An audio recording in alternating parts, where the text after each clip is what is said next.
रोहित आज शादी के बाद पहली बार अपनी पत्नी को लेकर ससुराल जा रहा था। रोहित एक गरीब परिवार से ताल्लुक़ रखता था, लेकिन पढ़ाई में अच्छा होने के कारण उसे सरकारी नौकरी मिल गई थी। सरकारी नौकरी लगते ही उसे शादी के रिश्ते आने लगे। उसके गरीब माँ बाप भी चाहते थे कि रोहित की शादी किसी अच्छी जगह हो जाए। रोहित के गांव के एक पंडित ने उसका रिश्ता पास के शहर के एक काफ़ी अमीर घर में करवा दिया। रोहित तो कोई गांव की ऐसी लड़की चाहता था जो उसकी माँ बाप की सेवा करे, लेकिन पता नहीं उस पंडित ने उसके पिता को क्या घुट्टी पिलाई थी कि उसके पिता ने तुरंत शादी की हाँ कर दी। सगाई होते ही लड़की वाले तुरंत शादी करने की कहने लगे और रोहित के पिताजी ने तुरंत ही शादी की हाँ कर दी। शादी से पहले रोहित को इतना भी मौका नहीं मिला था कि वो अपनी होने वाली पत्नी से बात कर सके। रोहित की माँ ने उसकी बात को भांप लिया था और उन्होंने रोहित के पिता से कहा भी कि रोहित को अपनी होने वाली पत्नी को देख तो लेने दो, लेकिन उसके पिता ने कहा कि शादी के बाद खूब जी भर के देख लेगा। वैसे रोहित तो यही चाहता था कि उसके माँ बाप ही उसके लिए लड़की देखें, लेकिन लड़की वाले शादी की इतनी जल्दी कर रहे थे, इसलिए रोहित को थोड़ा शक हो रहा था। खैर, शादी हो गई और रोहित को दहेज में बहुत कुछ मिला। लड़की वाले तो रोहित को कार भी दे रहे थे, लेकिन रोहित ने मना कर दी थी। वह तो दहेज लेने के भी खिलाफ था, लेकिन उसके पिताजी के कहने पर वो मान गया। सुहाग रात की रात को ही रोहित को कुछ कुछ समझ में आने लगा था, क्योंकि उसकी नई नई पत्नी बनी पूजा ने ना तो उसके माता पिता का ही सम्मान किया था और ना ही सुहाग रात को उसने रोहित को अपने पास भटकने दिया था। उन 2 दिनों में ना तो पूजा ने किसी काम को हाथ लगाया था और ना ही घर के आने वाले किसी रिश्तेदार से ढंग से बात की थी। रोहित ने पूजा से भी कई बार पूछा कि तुम्हारी शादी मुझसे ज़बरदस्ती तो नहीं हो गई, लेकिन पूजा ने उसका भी जवाब नहीं दिया। रोहित के पिताजी तो शादी के बाद से ही चुप हो गए। रोहित की माँ पूजा की सारी हरकतें देख रही थी, लेकिन उसको समझाने की जगह उन्होंने रोहित को समझाया कि नई नई शादी हुई है, कुछ दिनों में पूजा समझ जाएगी। और रोहित को अब कुछ समझ नहीं आ रहा था। तीसरे दिन रोहित अपनी माँ और पिताजी के कहने पर एक रस्म के अनुसार पूजा को छोड़ने को ससुराल चल दिया। रोहित और पूजा ट्रेन से उतरकर पैदल ही चल दिए। रोहित का ससुराल रेलवे स्टेशन के पास ही था। रास्ते में भी पूजा ने रोहित से कोई बात नहीं की, केवल रोहित की बात का सिर हिलाकर ही जवाब दिया था। रास्ते में पूजा रोहित से आगे चलने लगी। रोहित ने देखा 2 लड़के बाइक पर उनकी तरफ आ रहे थे। वो पूजा को देखकर रुक गए और पूजा भी उनको देखकर काफ़ी खुश हुई। रोहित ने इतने दिनों में पूजा को पहली बार खुश होते हुए देखा था। रोहित जब तक पूजा के पास पहुंचा, तब तक वो दोनों लड़के उसकी तरफ देखते हुए चले गए। पूजा के चेहरे पर असीम खुशी झलक रही थी।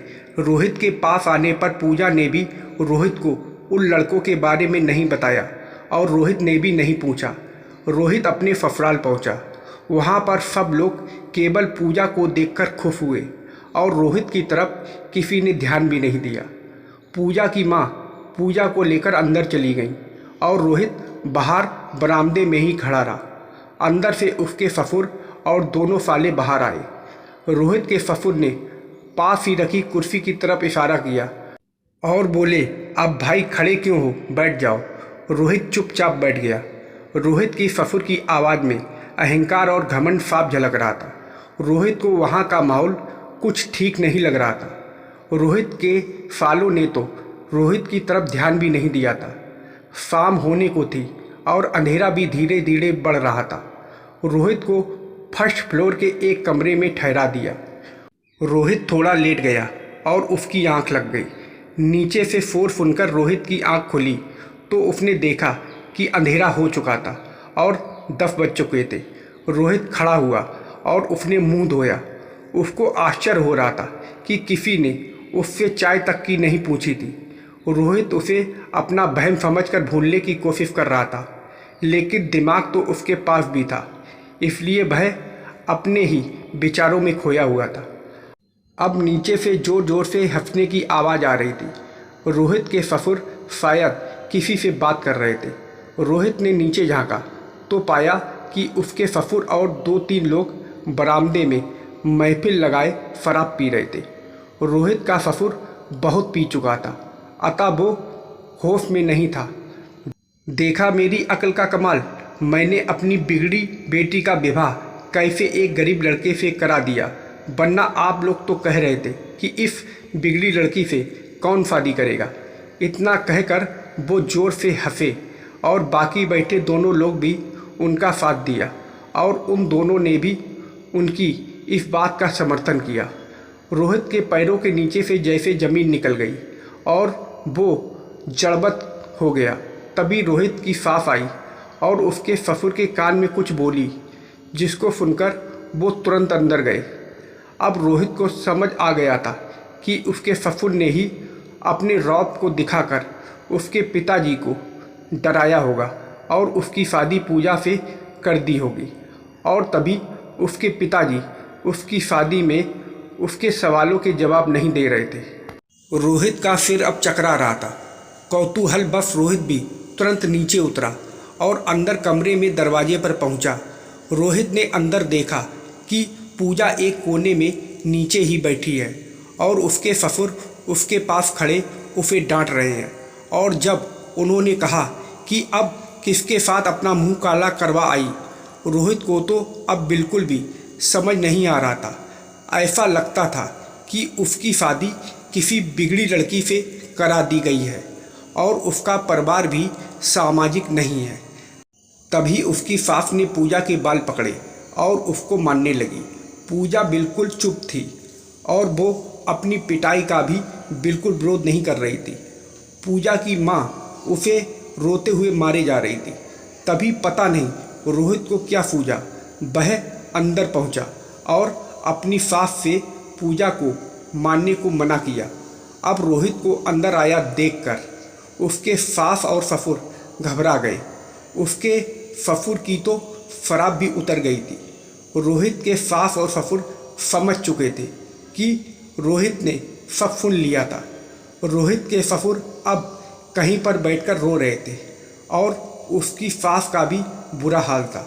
तभी रोहित के ससुर एक झटके से उठे और अंदर कमरे से अपनी 2 नाला बंदूक ले आए और पूजा की ओर तानकर बोले, मैंने इसकी हर गलती को माफ़ किया और बड़ी मुश्किल से इसकी शादी करवाई, और अब ये मुंह काला करवा के पता नहीं किसका पाप अपने पेट में ले आई है।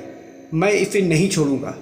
तभी रोहित ने उनके हाथों से बंदूक छीन ली और एक तरफ फेंक दी और बोला, चलो पूजा, मेरे साथ अपने घर। पूजा ने झटके के साथ अपना चेहरा ऊपर उठाया। रोहित की बात सुनकर उसके सास ससुर भी चौंक गए। रोहित के ससुर बोले, रोहित, तुम पूजा की इतनी बड़ी गलती के बावजूद भी उसे अपने घर ले जाना चाहते हो। रोहित बोला, आप सब लोगों के लाड़ प्यार की गलती पूजा ही क्यों भुगते? इसमें इसकी क्या गलती है?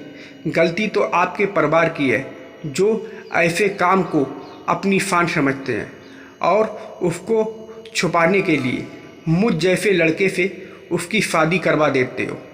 रोहित थोड़ी देर रुका और फिर बोला, और पूजा की यही सज़ा है कि उसे मेरे साथ मेरी पत्नी बनकर रहना पड़ेगा।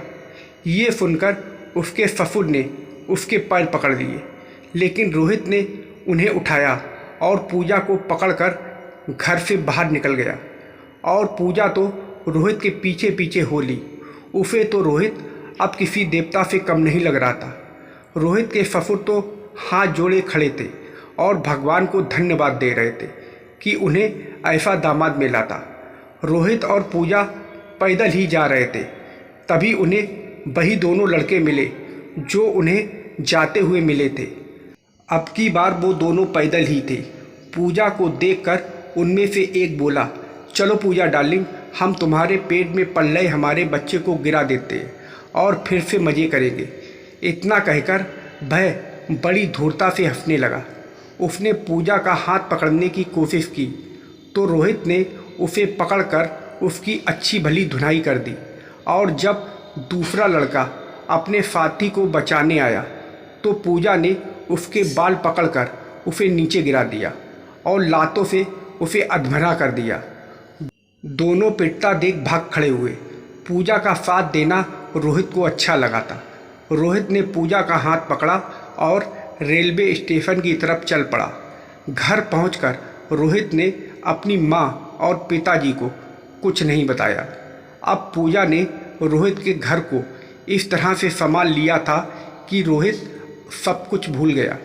पूजा ने जब उसके पेट में पल रहे अपने बच्चे को एबार्सन के जरिए गिराने की बात कही तो रोहित ने कहा कि इसमें इस मासूम की क्या गलती है। तो पूजा रोहित के पैरों पर गिर पड़ी और रोने लगी। रोहित ने उसे उठाया और गले से लगा लिया और बोला, पूजा, तुम्हारे ये पश्चाताप के आंसू ही तुम्हारी पवित्रता है। पूजा रोहित के गले लगकर रोए जा रही थी। दूर शाम का सूरज नई सुबह में दोबारा आने के लिए डूब रहा था। तो दोस्तों, आप लोगों को यह कहानी कैसी लगी कमेंट करके ज़रूर बताइएगा और वीडियो को लाइक और सब्सक्राइब करना मत भूलिएगा। वीडियो को पूरा देखने के लिए आप लोगों का बहुत बहुत धन्यवाद।